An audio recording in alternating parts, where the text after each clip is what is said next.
Hello my dear friend, this is Rakesh Singh.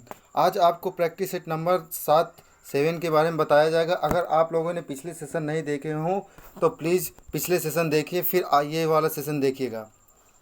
तो आज के प्रैक्टिस सेट जो मैं लेके आया हूँ, ये आपके एयरफोर्स XY ग्रुप और नेवी SSR के लिए बेहद ही महत्वपूर्ण है।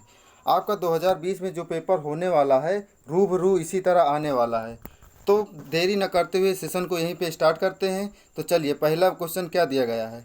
पहले क्वेश्चन में आपको बताना है find out which part of sentence has error. तो बताइए कौन से पार्ट में गलती है। पहला दिया गया है we sent call letters to many candidates but only a few had reported so far. तो बताइए इसमें कौन सी गलती हो सकती है। क्या दिया गया, वी सेंट कॉल लेटर्स, हमने कॉल लेटर भेज दिए हैं, टू मैनी कैंडिडेट्स, बहुत सारे कैंडिडेट को, बट फॉर, लेकिन अ फ्यू हैड रिपोर्टेड सो फार, कुछ ही लोग रिपोर्ट किए हैं। बताइए कहाँ पे गलती है। आप लोगों को ये बता दें, जब कहीं भी सो फार का यूज हुआ हो, ये हमेशा प्रेजेंट परफेक्ट में यूज होता है, ना कि पास्ट परफेक्ट में। तो यहाँ पे कहाँ से गलती है, यहाँ पे हैव होगा, ना कि हैड होगा। क्या होगा, हैव होगा यहाँ पे।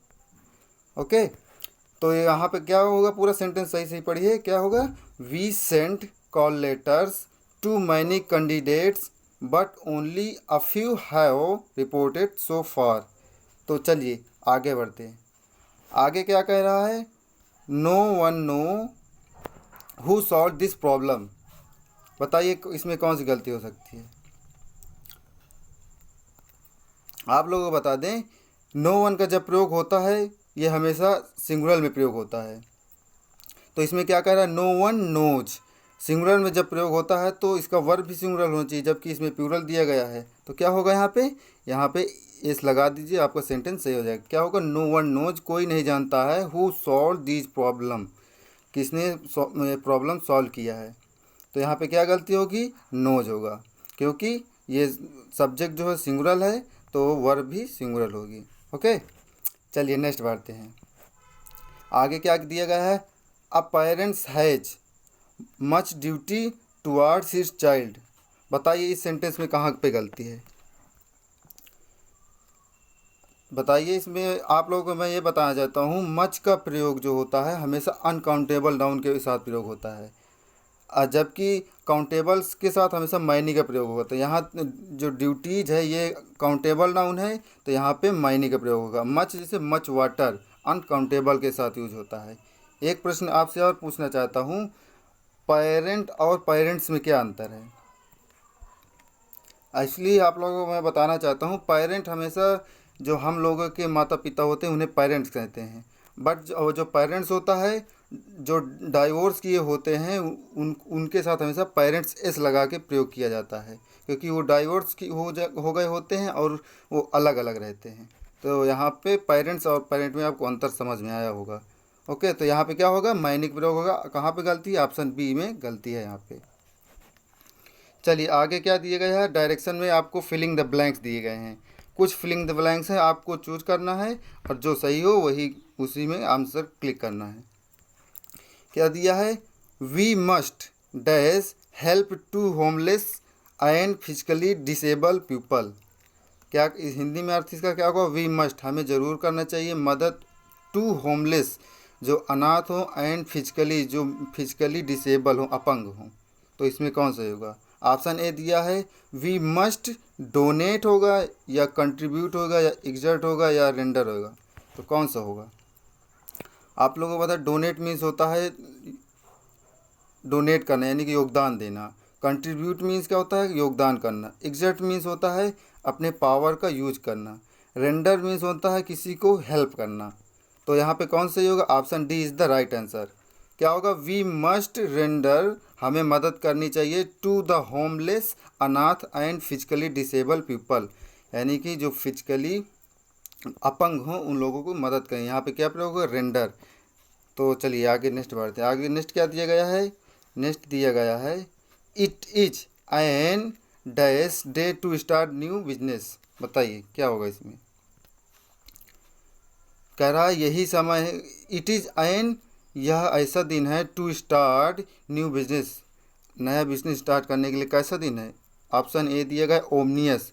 ओमनियस मीन्स होता अपशगुन। ओकेजनल मीन्स होता अवसर या एक्सीडेंटल, आकस्मिक। ऑडोसियस मीन्स क्या होता है? साहसी। ऑस्पिशियस मीन्स होता है शुभ। तो यहाँ पे कौन सही होगा? Option D is the right answer. ये कहने का इसका मतलब ये होगा it is an auspicious day, यही आज शुभ शुभ अवसर है या शुभ दिन है to start your new business, अपना नया बिजनेस स्टार्ट करने के लिए। कौन सा होगा? D is the right answer. Next आगे क्या दिया गया है?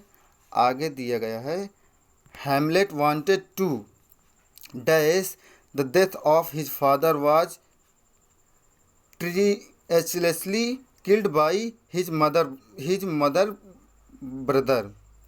उसकी माता की हत्या ब्रदर द्वारा और विश्वासघात पूर्वक हो गई है, तो उसका क्या लेना चाहता? विंडिकेट मीन्स क्या होता है? हिंसा फैलाना। तो यहाँ क्या भरा जाएगा? हैमलेट वांटेड टू हिंसा फैलाना चाहता ना। फिर क्या है? फॉरगिव क्षमा करना चाहता। Avenge revenge. इवेंज मीन्स होता है प्रतिशोध लेना, रिवेंज मीन्स भी होता है प्रतिशोध लेना। तो यहाँ पे क्या होगा? हैमलेट वांटेड टू एवेंज, वह प्रतिशोध लेना चाहता है the death of his father, अपने पिता की मृत्यु का। The death of his father was treacherously killed by his mother's brother. उसकी माता के भाई के द्वारा हत्या पिता के किए जाने पर वह क्या लेना चाहता है? रिवेंज लेना नहीं चाहता। एवेंज एक्चुअली रिवेंज यहाँ क्यों नहीं होगा? रिवेंज इसलिए नहीं होगा, रिवेंज हमेशा ये नाउन है और जबकि एवेंज वर्ब होता है। तो कौन सही होगा? सी इज़ द राइट आंसर। चलिए आगे बढ़ते हैं। आगे क्या दिया गया है? आई was taken dash by the shocking news of demise. बताइए कौन सही होगा? टेक आफ्टर, टेक अबैक या टेक ऑफ या टेक अवे। एक्चुअली मैं बताना चाहता हूँ टेक आफ्टर मीन्स क्या होता है? इसका मतलब होता है टू रिजेंबल। क्या होता है? To resemble. रिजेंबल मीन्स क्या होता है? आप यानी कि किसी की तरह दिख रहे हैं, आप अपने पिता के समान दिख रहे हैं, इसका मतलब वहाँ टेक आफ्टर यूज कर सकते हैं। टेक अबैक मीन्स होता है आश्चर्यजनक हो जाना। टेक ऑफ का मतलब होता है हवाई जहाज का उड़ना। तो इसमें कौन सही होगा? आई वॉज टेकन अबैक, मैं आश्चर्यचकित हो गया, by the shocking news of demise, उसकी मृत्यु के बाद। तो इसमें कौन सही होगा? Option B is the right answer. क्या होगा? I was taken aback. Taken aback का मतलब होता है आश्चर्यचकित हो जाना, अचंभित हो जाना। चलिए आगे बढ़ते हैं। आगे डायरेक्शन में दिया गया है select the wrong spelt word. तो बताइए इसमें कौन सा वर्ड गलत है? ओस्टेंटेशन या मेंशन या परसुएशन या एक्सटेंशन। बताइए इन चारों में से कौन सा गलत है? इसमें ओस्टेंटेशन की स्पेलिंग गलत है, यहाँ पे एस की जगह टी होगा। ओस्टेंटेशन मीन्स होता है दिखावा करना। क्या करना? दिखावा करना या प्रिटेंड करना, टू प्रिटेंड। मेंशन मीन्स क्या होता है? यानी हवेली। मेंशन मीन्स होता है a beautiful house. Persuasion means होता है किसी को मनाना या राजी करना। एक्सटेंशन मीन्स होता है बढ़ाना। चलिए आगे बढ़ते हैं, 90वें क्वेश्चन पे आते हैं। 90वें क्वेश्चन में बताइए कौन सा वर्ड सही है? ऑमलेट की स्पेलिंग लिखी गई है, ऑमलेट की स्पेलिंग कौन सी सही है उसी को बताना है। ऑमलेट की स्पेलिंग या ए सही है, बी सी डी, बताइए इसमें कौन सी सही है? आप लोगों को ये बताना चाहता हूँ ऑमलेट की स्पेलिंग होती है OMELETTE। ऑमलेट की option D is the right answer. क्या होगा? Option D. ऑमलेट की स्पेलिंग क्या होती है? OMELETTE। चलिए आगे बढ़ते हैं।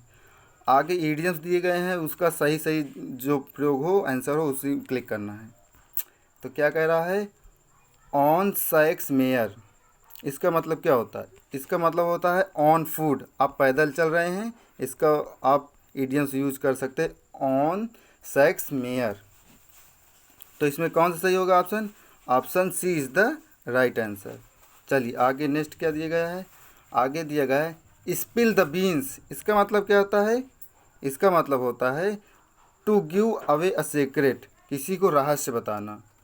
और ऑप्शन सी डी सब गलत हैं, इसमें B is the right answer. चलिए आगे नेक्स्ट बढ़ते हैं। Select the best express meaning, इसमें आपको सिनोनिम्स बताना है, जो सही हो उसमें क्लिक करना है। पेनिटेंस मीन्स क्या होता है?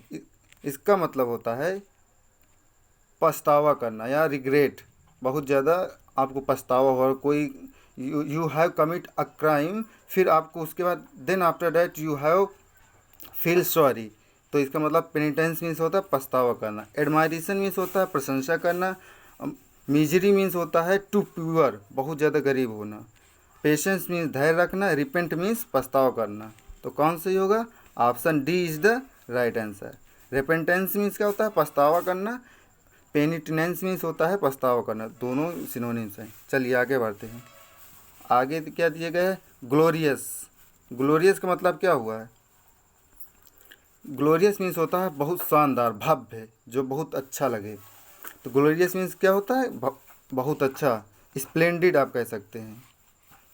तो इसमें कौन सही होगा? इस option B is the right answer. कौन सही होगा? बी। ग्लोरियस मीन्स शानदार या भव्य।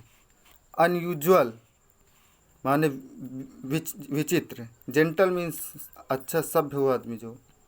आपको नेक्स्ट बताना है choose the opposite meaning. Vicious means क्या होता है? इसका मतलब होता है दुष्ट जो हो, बहुत ज़्यादा जो दुष्ट हो उसे कहते हैं विशिशियस। तो इसमें आपको एंटोनी बताना है। ऑप्शन ए क्या दिया गया? अनफॉर्चुनेट। ऑप्शन बी दिएगा वर्चुअस। सी दिएगा वो सिंफुल या बेनफुल। कौन सही होगा? इसमें बी सही होगा, क्योंकि वर्चुअस मीन्स होता है गुणी और विशिशियस मीन्स होता है दुष्ट। तो option B is the right answer. Next आगे बढ़ते हैं। हिलेरियस। हिलेरियस का मतलब क्या होता है? हिलेरियस का मतलब होता है खुशी, बहुत उल्लासपूर्वक। आप you have celebrated your birthday with hilariously. तो यहाँ क्या होगी? टू हैप्पी, बहुत ज़्यादा खुशी, टू हैप्पी। तो आपको क्या बताना है इसमें? आपको बताना है एंटोनी बताना है। तो एंटोनी ब्लाइथ मीन्स क्या होता है? इसका मतलब भी बहुत ज़्यादा खुशी। हैप्पी मीन्स बहुत ज़्यादा खुशी। मैरी मीन्स बहुत ज़्यादा खुशी। बट लेकिन डी में क्या दिएगा? सैड। तो इसका एंटोनिम कौन सा ही होगा? सैड। हिलेरियस का मतलब होता है बहुत ज़्यादा खुशी, टू हैप्पी। सैड मीन्स होता है दुखी। चलिए आगे कौन सही होगा? इसमें डी सही होगा। चलिए आपको वन वर्ड सब्स्टिट्यूशन चूज करना है, जो सही हो उसको क्लिक करिए। हाँ, लेकिन आपको अगर आप लोग कमेंट बॉक्स में ये बताएं कि आपके कुल कितने में से कितने नंबर आए, जिससे आपको भी मुझे भी पता चले कि आपकी तैयारी कैसे चल रही है। ठीक, चलिए। तो बैड हेड रेंटिंग, इसकी कौन सा सही होगा? कैकोफोनी। ऑप्शन ए दिया है कैकोफोनी। एक्चुअली इसका मतलब होता है आपको जो आवाज़ बहुत कर्कश लगे, जो अच्छी नहीं लगे, यानी कैकोफोनी मीन्स क्या होता है? बहुत कर्कश आवाज़, जो आपको चिढ़ाऊ टाइप में लगे। एक इसका एक एंटनी होता है, बहुत बार परीक्षाओं में पूछा गया है, डलसिट। DULCIT। डलसिट मीन्स होता है मधुर आवाज़, बहुत ज़्यादा मधुर आवाज़, जो आपको सुनने में बहुत अच्छी लगे। कोरियोग्राफी मीन्स क्या होता है? इसका मतलब होता है नृत्य सिखाने की कला, डांस सिखाने वाले। जो डांस सिखाता है उसे कोरियोग्राफर कहते हैं। कोरियोग्राफर से ही कोरियोग्राफी बना है। चलिए आगे क्या ऑप्शन दिया है? आपको बैड हेड राइटिंग बताना है। ठीक, या इसमें ऑप्शन बी दिया कैकोग्राफी। इसका मतलब ही होता है बैड हेड राइटिंग, आपकी बहुत राइटिंग खराब है, उसे ही कहते हैं कैकोग्राफी। कैको मीन्स कर्कश, यानी खराब होता ही है, ये मान लो एक रूट वर्ड है। ग्राफी मीन्स अध्ययन करना, ऐसे मान होता है। तो इसमें कौन सा होगा? बैड हेड राइटिंग का option C is the right answer. Cartography means होता है मानचित्र का अध्ययन करना। क्या होता है? To study of map. तो इसमें कौन सा होगा? Option C is the right answer. Cacography means क्या होता है? Bad head writing. 16 नंबर क्या दिया गया है? A person who used disruptive forces to bring about political या सोशल चेंज। ऐसा व्यक्ति जो पॉलिटिकल क्षेत्र को लेकर बहुत चेंज चाहता हो, उपद्रव मचाता हो, उसे कहते हैं क्या? एक्सट्रीमिस्ट कहते हैं, या वेंडर, या हुडलम, या हॉलीगन, क्या कहते हैं? उसको कहते हैं एक्सट्रीमिस्ट, क्या कहते हैं, एक्सट्रीमिस्ट। जो पॉलिटिकल को लेकर उपद्रव मचाता हो उसे ही कहते हैं एक्सट्रीमिस्ट। वेंडर मीन्स होता है विक्रेता, जो गली गली में बेचते हैं उसे वेंडर कहते हैं। हुडला मीन्स होता है गुंडे बदमाश। होलीगन मीन्स होता है गुड्डे बदमाश। ये दोनों एक दूसरे के सिनोनिम हैं, आप इनको याद कर सकते हैं, हुडलम और होलीगन्स, क्योंकि आपके लिए नए हो सकते हैं वर्ड। तो बच्चों आज के सेशन में बस इतना ही। अगर आपको वीडियो पसंद आए तो लाइक सब्सक्राइब शेयर करना ना भूलिएगा। बस आज के thank you, bye bye, take care.